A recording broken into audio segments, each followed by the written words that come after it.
16 centimetre വശമുള്ള സമചതുരത്തിനെ വളച്ച് 10 centimetre വീതിയുള്ള ഒരു ചതുരമാക്കി മാറ്റിയാൽ അതിൻ്റെ വിസ്തീർണം എത്ര? A 220 centimetre square, B 200 centimetre square, C 160 centimetre square, D 180 centimetre square. ഇവിടെ ചുറ്റളവ്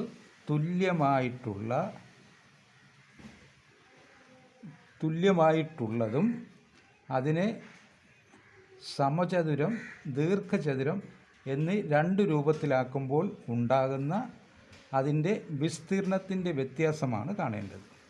അപ്പോൾ ഇതിൻ്റെ ചുറ്റളവ് എന്ന് പറയുമ്പോൾ ചുറ്റളവ്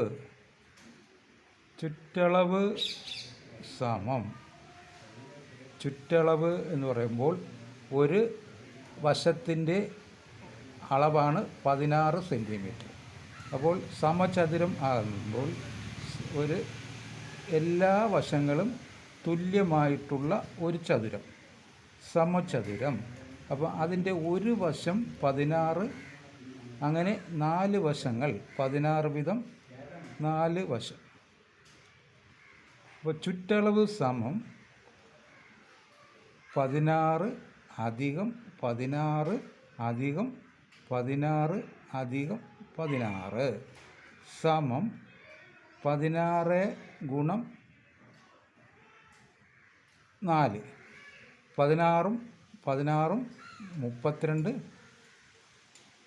16 32, അങ്ങനെ 64 ആണ് ചുറ്റളവ്.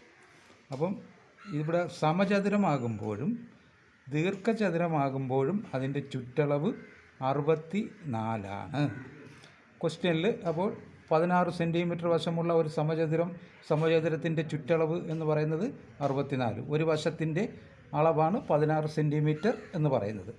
അപ്പോൾ അതിൻ്റെ മൊത്തം ചുറ്റളവ് എന്ന് പറയുന്നത് 64 സെൻറ്റിമീറ്റർ. ഇനി അതിനെ വളച്ച് 10 സെൻറ്റിമീറ്റർ വീതിയുള്ള ഒരു ചതുരമാക്കി മാറ്റണം. അപ്പോൾ 10 സെൻറ്റിമീറ്റർ ആക്കുമ്പോൾ അതിൻ്റെ വീതി 10 സെൻറ്റിമീറ്റർ.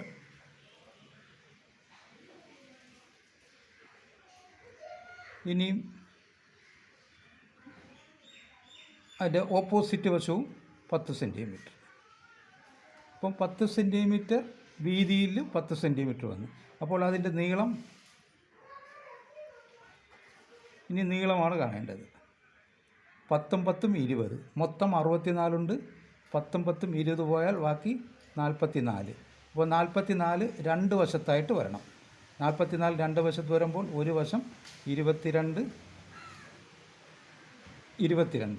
അപ്പോൾ 22ഉം 22 44, 54, 64. അപ്പോൾ ചുറ്റളവ് 64 വന്നിട്ടുണ്ട്. ഇനി അടുത്ത നമ്മൾ കാണേണ്ടത്, അങ്ങനെ ചതുരമാക്കി മാറ്റിയിട്ടുണ്ട്, സമചതുരത്തിനെ ദീർഘചതുരമാക്കി മാറ്റിയിട്ടുണ്ട്. ഇനി ചോദിച്ചിരിക്കുന്നത് അതിൻ്റെ വിസ്തീർണം എത്രയാണ്. ഈ സമചതുരത്തിനെ ദീർഘചതുരമാക്കിയപ്പോൾ വിസ്തീർണം എത്ര? വിസ്തീർണം എന്ന് പറയുന്നത് വിസ്തീർണം സമം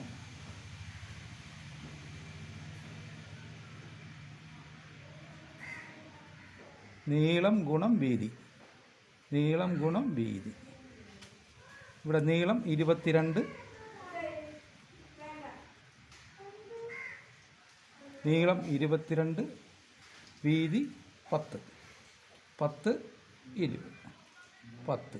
നീളം ഗുണം വീതി സമം വിസ്തീർണം. അപ്പം 22 ഗുണം 10 220.